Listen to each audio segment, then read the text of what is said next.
మరియు తిర్యక్ రేఖకు చెరొక వైపు ఉండాలి మరియు ఆసన్న కోణాలై ఉండకూడదు. మరి ఈ పటాన్ని పరిశీలించండి స్వరస్. ఎస్, ఇవి బాహ్య కోణాలై ఉన్నాయి. ఎస్ కదా స్వరస్, ఇవి ఈ రెండు రేఖలకు బయటి వైపునే ఉన్నాయి. ఇప్పుడు ఈ రెండు రేఖలకు ఏవేవి బయటి వైపున ఉన్నాయి? 2, 7 అంటే కోణం 2 కోణం 7.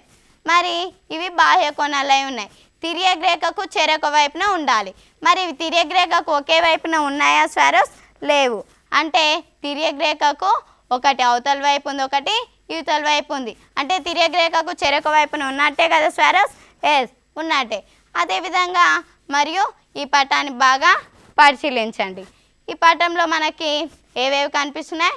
ఎస్, ఒకటి బాహ్య కోణం ఉంది, ఒకటి అంతర కోణం ఉంది. మరియు అదేవిధంగా ఒక రేఖ వేర్వేరు బిందువుల వద్ద ఖండించింది.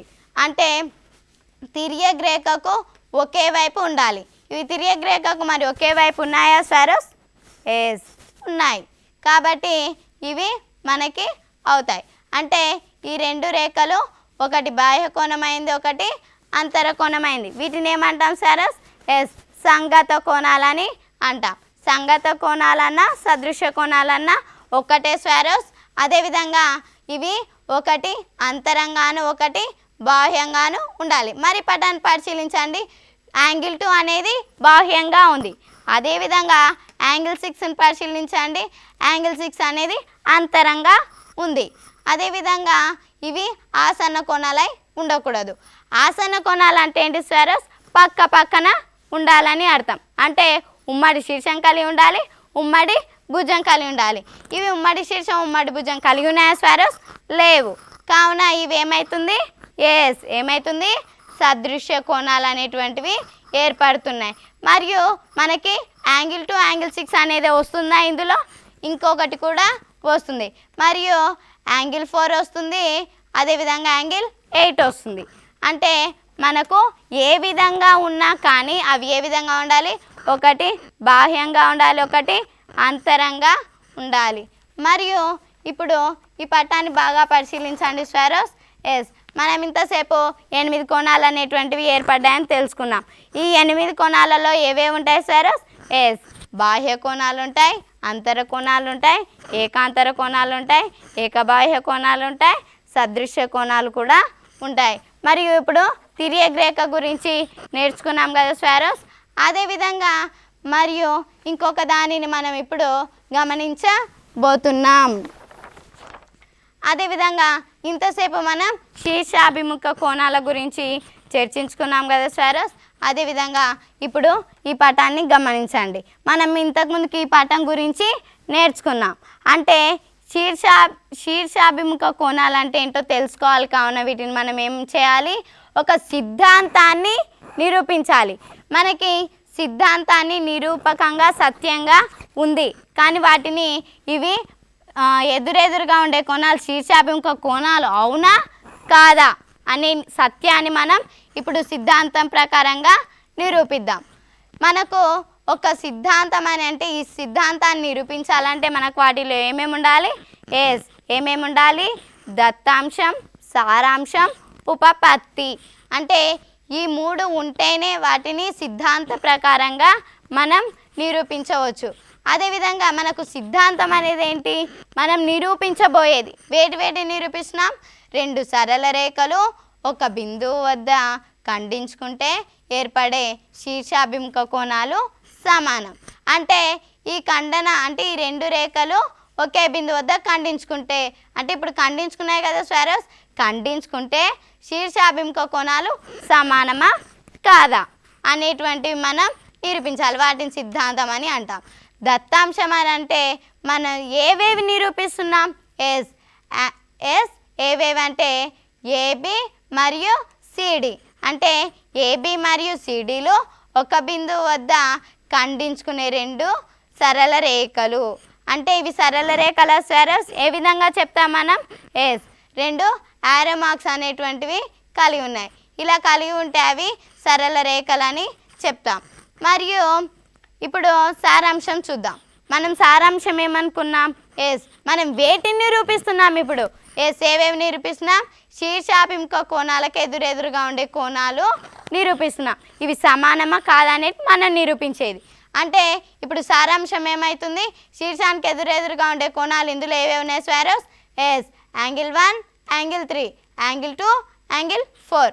అంటే angle 1 is equal to angle 3, అలాగే యాంగిల్ 2 ఈజ్ ఈక్వల్ యాంగిల్ 4. అదేవిధంగా ఉపపత్తి మనం ఇప్పుడు దత్తాంశం, సారాంశం, సిద్ధాంతం తెలుసుకున్నాం. మరి వీటిని నిరూపించాలంటే ఉపపత్తి కూడా కావాలి కదా స్వారోస్? ఎస్ ఉపపత్తి అని అంటే కిరణం ఓఏ అంటే ఇక్కడ ఓ బిందువు అంటే ఇక్కడ శీర్షం అనేది ఏర్పడింది. శీర్షాన్ని మనం ఏ అక్షరంచే సూచిస్తాం? ఓ అక్షరంచే సూచిస్తాం. అంటే ఇప్పుడు ఓఏ, ఈ ఓఏ పై ఏ రేఖలు ఉన్నాయి? ఓబి అనే రేఖ ఉంది. అంటే ఓఏ కిరణం సరళ రేఖ ఏబిపై ఉన్నది. ఓఏ కిరణం సరళ రేఖ ఏబిపై ఉన్నది కదా స్వారోస్? ఎస్ కావున యాంగిల్ 1, యాంగిల్ 4 అంటే మనం ఈ విధంగా తీసుకున్నట్లయితే యాంగిల్ 1, యాంగిల్ 4 రెండు కోణాలు అనేటువంటివి మనం తీసుకుంటున్నాం. అంటే angle 1 plus angle 4 is equal 180 degrees. రెండు కోణాల మొత్తం ఎంత స్వారోస్? ఎస్ ఎంత? 180 డిగ్రీస్. అదేవిధంగా మరియు రేఖీయ ద్వయ స్వీకృతం. రేఖీయ ద్వయం కావాలంటే ఏమేమి ఉండాలి? ఆసన కోణాలు కావాలి మరియు 180 డిగ్రీలు అవసరం. అదేవిధంగా మరియు అలాగే ఏవేవి ఉన్నాయి? ఈ విధంగా తీసుకున్నట్లయితే మనకు యాంగిల్ 4, యాంగిల్ 3 అనేటువంటివి వస్తుంది. అంటే angle 4 plus angle 3 is equal 180 degrees. అంటే వీటిని రెండుగా నిరూపించాలి. అంటే ఏ కోణాలు సపరేట్గా మనం వీటిని నిరూపించాలి. కావున యాంగిల్ 1, యాంగిల్ 4 అనేది 180 డిగ్రీస్ కలిగి ఉంది. యాంగిల్ 4, యాంగిల్ 3 అనేది 180 డిగ్రీస్ కలిగి ఉంది. వీటిని సమీకరణం 1, సమీకరణం 2గా మనం ఇప్పుడు తీసుకుందాం. ఏ విధంగానే 1, 2ల నుండి అంటే సమీకరణం 1 నుండి సమీకరణం 2 నుంచి యాంగిల్ 1 ప్లస్ యాంగిల్ 4 మొదటి సమీకరణం ఏది? Yes angle 1 plus angle 4 is equal to రెండవ సమీకరణం ఏది స్వారోస్? ఎస్ ఏంటిది? Angle 4 plus angle 3 is equal రెండు కోణాల మొత్తం ఎంత స్వారోస్? Yes 180 degrees. కావున మనం వీటిని సమీకరణాలుగా రాసుకుందాం. అంటే 1, 2ల నుండి యాంగిల్ 1 ప్లస్ యాంగిల్ 4 అదేవిధంగా యాంగిల్ 4 ప్లస్ యాంగిల్ 3 అంటే ఇందులో ఒకే వైపున ఉండి అంటే ఇందులో యాంగిల్ 4 అనేది మనకి రెండింటికి అనేది వర్తిస్తుంది. అంటే ఈ రెండింటికి వర్తించినప్పుడు వీటిని మనం క్యాన్సల్ చేద్దాం. అంటే రెండింటికి వర్తించే దానిని మనం తీసివేస్తే మనకు ఏ విధంగా ఏర్పడుతుంది? Angle 1 is equal to angle 3 సమానంగా ఉన్న కోణాలను తొలగించగా. ఇందులో సమానంగా ఏవేవి ఉన్నాయి స్వారోస్? యాంగిల్ 4 ఉంది, ఇందులో కూడా యాంగిల్ 4 అనే ఉంది. ఈ రెండింటిని తొలగించగా యాంగిల్ 1, యాంగిల్ 3 అనేది మనకు మిగులుతుంది. ఇప్పుడు మనకు ముందు ఏమని చెప్పుకున్నాం? శీర్షానికి ఎదురెదురుగా ఉండే కోణాలను సమానం అని చెప్పుకున్నాం. మరి శీర్షానికి ఇప్పుడు ఏవేవి ఎదురెదురుగా ఉన్నాయి స్వారోస్? Angle 1, angle 3. మరి ఇక్కడ యాంగిల్ 1, యాంగిల్ 3 అనేటువంటి మనకి ఏర్పడ్డాయి స్వారోస్? ఏర్పడ్డాయి. కావున వీటిని మనం ఏమనుకుంటాం? ఇప్పుడు శీర్షానికి ఎదురెదురుగా ఉండే కోణాల ఒక జత మనకు తెలిసింది. అలాగే మరి రెండవ జత కూడా మనం తెలుసుకోవాలి కదా స్వారోస్? ఎస్ రెండవ జతను ఏ విధంగా తెలుసుకుందామని అంటే అదేవిధంగా రెండవ జత ఏ విధంగా ఏర్పడుతుంది? యాంగిల్ 2, యాంగిల్ 4 అంటే ఈ రెండింటిని నిరూపించాలంటే మనకు ఈ మొదటి దానిని మనం ఏ విధంగా తీసుకున్నాం? యాంగిల్ 1 ప్లస్ యాంగిల్ 4 అని తీసుకున్నాం. వీటిని యాంగిల్ 4 ప్లస్ యాంగిల్ 3 అంటే ఇంతసేపు యాంగిల్ 4, యాంగిల్ 3 అనేది మనం తీసుకున్నాం కదా స్వారోస్? అలాగే యాంగిల్ 4, యాంగిల్ 2 ఈ రెండింటిని నిరూపించాలి. కావున ఈ రెండింటిని తీసుకున్నాం. మరియు ఈ విధంగా ఈ పటాన్ని ఈ విధంగా చూసినట్లయితే మనకి ఇందులో ఏవేవి కనిపిస్తున్నాయి? యాంగిల్ 2, యాంగిల్ 3 ఈ రెండు కోణాలను తీసుకున్నట్లయితే యాంగిల్ 2, యాంగిల్ 3 అనేది మనకి ఒకటో సమీకరణం అయితే రెండవ సమీకరణం ఏమవుతుంది? యాంగిల్ 3, యాంగిల్ 4 అంటే యాంగిల్ 2, యాంగిల్ 3ని మనం నిరూపించాలంటే ఇప్పుడు ఈ విధంగా చూద్దాం. Angle 2 plus angle 3 is equal to మరి ఇంకోటి ఏది ఉంది స్వారోస్? ఎస్ యాంగిల్ 3 ప్లస్ యాంగిల్ 4 అంటే ఇక్కడ మనకు రెండు ఏర్పడ్డాయి. ఇప్పుడు సమానంగా ఉన్న కోణాలను తొలగించాలి. సమానంగా ఉన్న కోణాలు ఇందులో ఏవేవి స్వారోస్? Angle 3 angle 3. ఈ రెండింటిని తొలగించగా మనకేం ఏర్పడుతుంది? Angle 2 equal angle 4. అంటే శీర్షానికి ఎదురెదురుగా ఉండే కోణాలు ఏవేవి ఏర్పడ్డాయి? మొదటిది, ఇది రెండవది. అదేవిధంగా మొదటిది ఏది Swaeros? Angle 1 is equal angle 3. అంటే మనకిప్పుడు రెండు కోణాలు శీర్షానికి, మరి రెండు కోణాలే కదా స్వేరస్ సమానంగా ఉన్నవనేటువంటివి. ఇప్పుడు ఈ రెండు కోణాలు సమానమా కాదా అనేది మనం ఇప్పుడు నిరూపించాం. వీటిని గ్రహించి మనం ఏమర్థం చేసుకోవాలి స్వేరస్? ఎస్, శీర్షానికి ఎదురెదురుగా ఉండే కోణాలు ఎల్లప్పుడూ సమానమని మనం వీటిని చూస్తే మనకు అర్థమవుతుంది. వాటి సిద్ధాంత ప్రకారం కూడా మనం నిరూపించాం. అదేవిధంగా మరియు మనం ఇంతసేపు పూరక కోణాలు వాటి గురించి తెలుసుకున్నాం కదా స్వేరస్.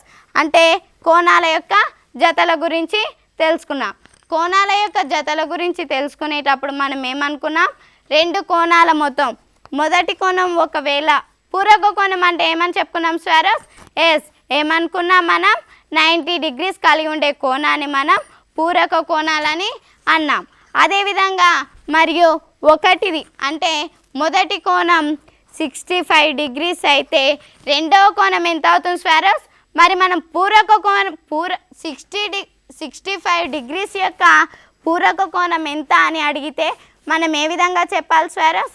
ఎస్, ఏ విధంగా చెప్పాలి? 65 degrees మైనస్ 90 degrees. అంటే మనం పూరక కోణం యొక్క ఒక విలువను తెలుసుకున్నాం. అదేవిధంగా 90 degrees యొక్క విలువను మనం తెలుసుకోవాలి కదా స్వేరస్. 90 degrees అంటే ఏంటి? ఎస్, 90 degrees అంటే పూరక కోణం యొక్క విలువను మనం 90 degrees అని అంటున్నాం. మరియు ఇచ్చిన ఒక కోణం మరియు పూరక కోణం విలువను రెండింటిని చేయగా మనకి ఎంత వస్తుంది స్వేరస్? ఎంత? Yes, 25 degrees. అంటే ఇప్పుడు మనకి 25 అనేది ఏ విధంగా ఏర్పడింది? పూరక కోణం యొక్క విలువ అనేది 25 degreesగా మనకి ఏర్పడింది. ఇప్పుడు 25 degrees గురించి ఎలా వచ్చిందో తెలుసుకున్నాం. అదేవిధంగా రెండవది ఏది స్వేరస్? ఒకటవది రెండు కోణాల మొత్తం 90 degrees కలిగి ఉండే వాటిని పూరక కోణాలని అంటాం. రెండవ కోణం ఏంటి స్వేరస్? ఎస్, సంపూరక కోణం. సంపూరక కోణం అంటే రెండు కోణాల మొత్తం 180 degrees కలిగి ఉండే వాటిని సంపూరక కోణం అని అంటాం. మరి సంపూరక కోణం కావాలంటే మనం ఏం చేద్దాం స్వేరస్? ఎస్, సంపూరక కోణం ఏదైనా ఒక కోణం 100 అనుకుందాం. అంటే 100 degrees అని అనుకుందాం. అదే రెండో కోణం కావాలి మనకి, అంటే రెండో కోణం లేదు, ఆ రెండు కోణాల మొత్తం కలిపితే మనకి సంపూరక కోణం యొక్క విలువ అనేది వస్తుంది. అంటే సంపూరక కోణం యొక్క విలువ ఎంత స్వేరస్? కోణం ఎంత స్వేరస్? ఎస్, ఎంత? 180 degrees.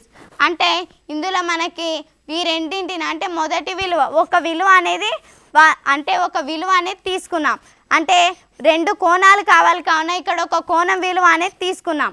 రెండవ కోణం ఎంత అవుతుంది స్వేరస్? Yes, 80 degrees. అంటే ఇప్పుడు 100 degrees plus 80 degrees equal 180 degrees. అంటే ఇప్పుడు మనకి ఈ రెండు కోణాల మొత్తం 180 degrees వచ్చిందా స్వేరస్? వచ్చింది. అంటే ఈ 180 degrees అనేది ఏది స్వేరస్? సంపూరక కోణం యొక్క విలువ. అదేవిధంగా మరియు మనం సంయుగ్మ కోణం గురించి తెలుసుకున్నాం. సంయుగ్మ కోణం అంటే ఏంటి స్వేరస్? ఎస్, 360 degrees కలిగి ఉంటే వాటిని మనం సంయుగ్మ కోణం అని అన్నాం. అదేవిధంగా మరి ఏదైనా ఒక కోణం x degrees అయితే వీటి యొక్క సంయుగ్మ కోణం యొక్క విలువ ఎంత వస్తుంది స్వేరస్? ఎస్, ఏ విధంగా తీసుకోవాలి? 360 degrees మైనస్ x degreesగా వీటిని తీసుకోవచ్చు. అంటే ఇప్పుడు ఏదైనా ఒక కోణం, ఫర్ ఎగ్జాంపుల్గా పూరక కోణం అని అనుకుందాం. ఏదైనా ఒక కోణం x degrees అయితే వాటి యొక్క పూరక కోణం విలువ మనకి ఎంత వస్తుంది స్వేరస్? ఎస్, ఎంత వస్తుంది? 90 degrees మైనస్ x. అంటే ఈ విధంగా తీసుకోవడం వల్ల మనకి పూరక కోణం యొక్క విలువ అనేది వస్తుంది. అంటే ఇప్పుడు మనం కోణాల యొక్క జతల గురించి తెలుసుకున్నాం కదా స్వేరస్. ఎస్, అదేవిధంగా కోణాల జతలు ఎన్ని స్వారోస్ ముందుగా మనం ఇంతకు ముందుకు ఎన్నో విషయాలలో తెలుసుకున్నాం. మరి పూరక కోణాల యొక్క జతలు ఎన్ని స్వారోస్? ఎస్, ఎన్ని? మొదటిది ఏది స్వారోస్? పూరక కోణాల యొక్క జతలు 3. మరి మొదటిది ఏది స్వారోస్? ఎస్,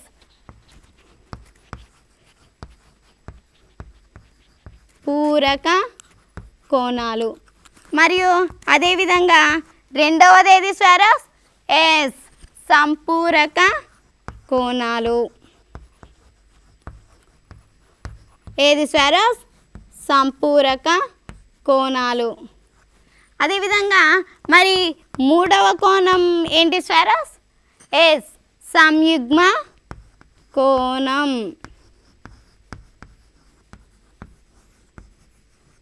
సంయుగ్మ కోణం అంటే కోణాల జతల గురించి తెలుసుకున్నాం కదా స్వారోస్. మరి ఇప్పుడు మనం కోణాల జతల గురించి తెలుసుకున్నాం. మరి కోణాలు సరళ కోణాల గురించి తెలుసుకున్నాం కదా స్వారోస్.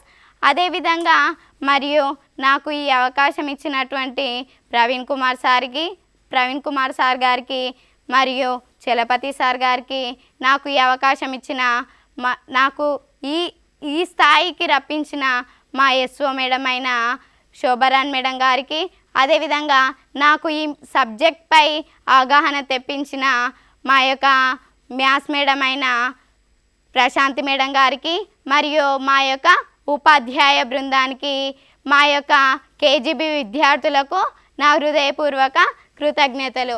బాయ్.